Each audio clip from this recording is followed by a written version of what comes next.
Diddy is far more evil than you think.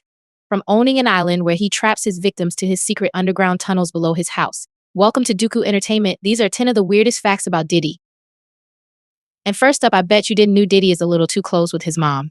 Because in an Instagram live from 2022, not only did he kiss his mom on the lips, but he also admitted something weird. Yeah, my mom's single. Yeah, for real. Mom Duke know how to have a good time. She ain't sitting in the house playing. Outside moving and shaking, baby. She come with me to strip club. I don't care. The family ties here are even weirder in number 9 because what if I told you weird crimes run in Diddy's entire family? See, this is Diddy's son, Christian Combs, and it's really weird how similar he is to his father. Like in 2022, when a woman named Grace Omar Cake was working on Diddy's cruise as a bartender. See, at first everything was going great. People were drinking, dancing, and having fun. But then as the day went on, Grace started to feel sick and really weird. And shortly after that, she found herself cornered in a room with Christian.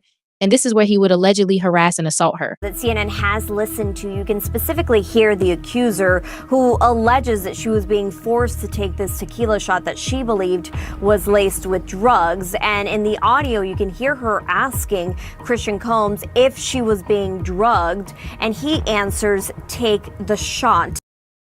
After that incident, she was trying to get away. She was finally able to escape, but she never forgot about that day. Because in April 2024, Grace finally sued Christian for drugging and assaulting her and causing her emotional distress. And luckily, she had the help of music producer Lil Rod Jones to prove it was all true, because reportedly he was not only in the same room when it happened, but he actually has recordings of the entire incident. So while this case is still going on, Christian could end up just like his father and face multiple years in prison. Diddy might do well in prison. Because for number 8, what if I told you Diddy's favorite part of working in the music industry was sleeping with rappers? Because not only has he admitted to sleeping with Usher. My brother right here from day one, we used to wake up and, damn, pause, but like, just back in the days when he was like 10 and I was a little bit older, his older brother, we used to fight over the Frosted Flakes. But it's my brother for real. We used to actually wrestle off of the Frosted Flakes because he used to always get up early. Now he's one of the richest stars in the world.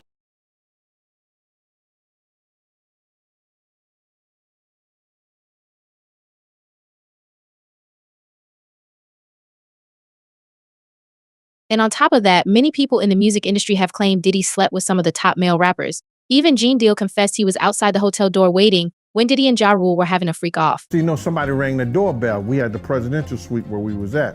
So I opened the door. The dude said, "Yo, I'm here for my cousin." I said, "Who your cousin?" He said, "Ja Rule." I said, "Well, he busy right now." He said, "He busy doing what?" I said, "He with Puff. They're in the room. They busy. They don't want to be bothered." He said, "Well, I'm going in there." He tried to bum rush me. I grabbed his and threw him against the piano. Puff and Ja Rule runs out the room. Puff got his towel, Ja grabbing his towel, but they butt the naked. And Puff said, "Yo, Gene, what happened?" I said, "He tried to get in the room. I told him he couldn't get in the room." Puff looked at Ja. He said, "Yo," Ja said, "you ain't want to go in that room because there's a lot of freaking going on." Look, some people may not believe all this stuff online and think that these rumors are exactly that, just rumors, but in actual court documents, not only does it say Diddy hired male escorts for himself, but it also alleges Diddy slept with star rapper Meek Mill. For number 7, we got to mention the fact that Diddy has ruined the childhood of some of the biggest musicians of all time. And it all started in 2016 when Usher was giving an interview on the Howard Stern show, where he revealed to the world that he had attended something called the Puffy Flavor Camp when he was just 13 years old. To New York City. And I lived with Sean Puffy Combs for a year. That's the crazy thing. Now, that was L.A. Reid's idea, right? We're sending you over to something called Puffy Flavor Camp. There you go. Mind you. Diddy was 23 years old at the time, living with Usher while he was a child. But that's not even the craziest part. Because after doing some digging, it became clear that Diddy has been grooming artists for years. Oreo Day, Lil Rod, Young Miami, Daphne Joy, and Cassie have all spoken about being harassed and groomed by Diddy when they were underage, with some of them even filing lawsuits against him for it. But there's one star who hasn't spoken up, and I can't help to think that Diddy has groomed him as well. I'm talking about Justin Bieber. See, when Justin was just 15 years old, he released a video with Diddy saying the two of them were going to spend the next 48 hours together, and they were going to go butt full crazy. Easy. Check this out, yo. Justin, you ever seen the movie 48 Hours? Right now, he's having 48 hours with Diddy, him and his boy. They're having the times of their lives, where we hanging out and what we doing. We can't really disclose, but it's definitely a 15-year-old's dream. I don't have legal guardianship of him, but for the next 48 hours, he's with me. So, and we gonna go full crazy. Yeah, kind of weird saying you're going to go crazy with a 15-year-old, but just a few years later, the two of them made a follow-up video where Diddy pressed Justin and asking him why he hadn't been calling him back.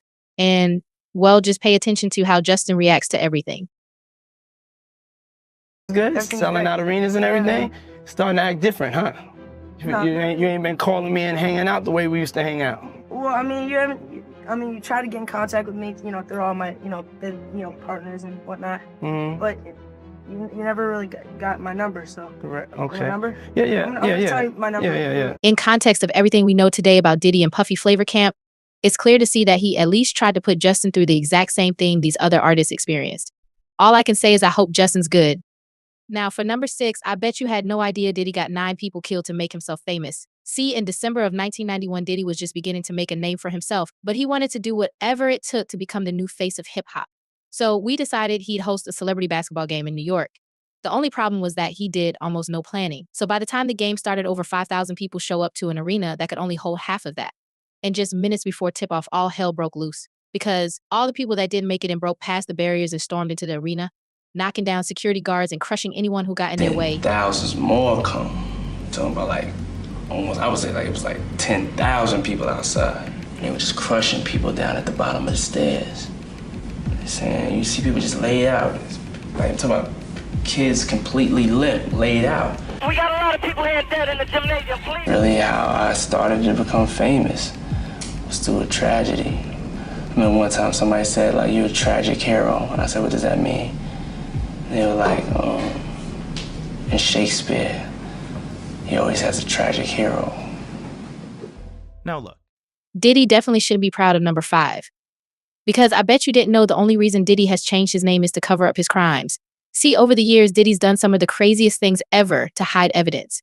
I mean, this man literally used to use self-destructing invites to his white parties. Your parties. You did. Yeah. You did. I remember I got an invite from you once. This is true. You used to have these crazy parties, and one invite was it self-destructed. It was you talking, and it said you gave the information of where the party was, and then it said this message was self-destructed. In 2023, it was reported he paid a hotel $50,000 to destroy a tape of him assaulting his own wife. But he knew if he was going to keep committing crimes, he needed a way to keep his reputation clean.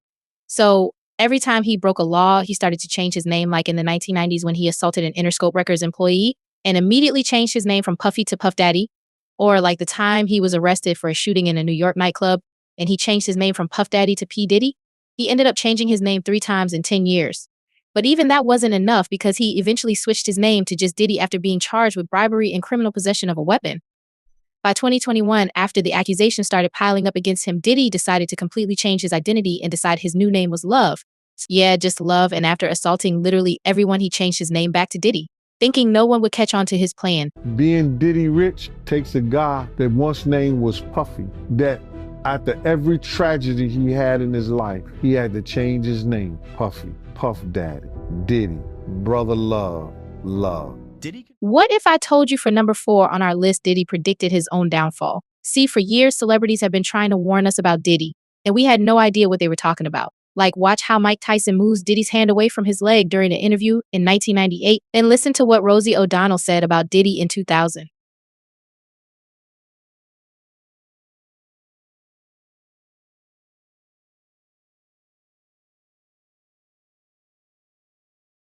A lot of multiple Grammy nominees this year. Lauryn Hill's got 4, TLC's got 8, and Sean Combs 5 to 10. Get it?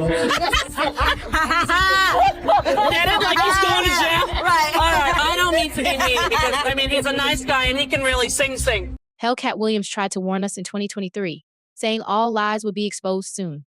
All of these deviants is all catching hell in 2024. It's up for all of them. It don't matter if you Diddy or whoever you is. TG Jakes, any of them. All lies will be exposed. That's all. But the weirdest person to predict Diddy's downfall was Diddy himself. Because in 1999, Diddy sat down with E.T. for an interview where he predicted exactly what would happen. Don't even give me a permit for the parties, man. They don't want me to throw the parties no more. But we ain't gonna stop. We gonna keep on having fun, bringing people together from all walks of life. You're gonna hear about my parties. They're gonna be shutting them down. They're gonna probably be arresting me, doing all types of crazy things just because we wanna have a good time. But look, I bet you had no idea about number 3 on our list. The fact that Diddy tried to kill 3 of the top rappers of all time. See, back in the 90s, the rap game was dominated by 2 of the greatest ever do it. Biggie Smalls, who at the time was Diddy's best friend and was even signed to Diddy's Bad Boy record label, and the rival West Coast rapper Tupac. I sold 5 million in 2 months. Biggie album been out 2 years. He's barely touched 2 months. My shit sold 5 million with 2 videos out. I'm just starting. But by 1996, Tupac was the number 1 rapper in the world. And everyone either wanted to be him or work with him. I know that Biggie and Puffy are here tonight. Did you see them? Do you have anything to say to them at all? Nah, but even if we saw them, we are businessmen. We are not animals. It's not like we're gonna see them and rush them. So if they want to come and use this business opportunity to get on some gangster, we do that better than anybody. Unfortunately, it was short-lived. Because on September 7th, Tupac was shot in his car. Trouble-plagued rapper and actor Tupac Shakur is dead at the age of 25, just about a week after sustaining 4 bullet wounds last Saturday night in Las Vegas. See, at the time, nobody was arrested for his death. And for years, people theorized that Diddy was behind it and that he had hired somebody to kill Tupac, all because he was jealous of his success. But in 2023, 27 years after Tupac's death, a man named Keith D was finally arrested in connection to the murder. And while he was being interrogated by police, he claimed Diddy paid him $1 million to do it. But it goes way deeper than just that, because right after Tupac's death, Biggie Smalls became Diddy's next target. See, at one point, Diddy and Biggie were a little too close. I look at him like, I say, Jesus. And the next question is...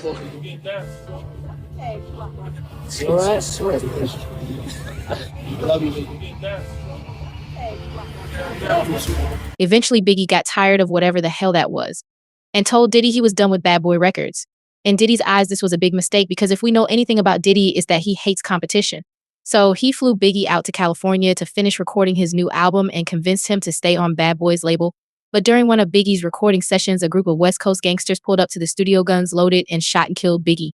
Biggie was loved in the neighborhood. His funeral was a massive event. When someone put on Hypnotize, the whole place erupted. After all this happened, people began to question why Diddy would fly Biggie out when he knew Tupac just got shot. Well, Gene Deal, Diddy's former security guard who likes to talk, says it was all because Diddy wanted to set Biggie up.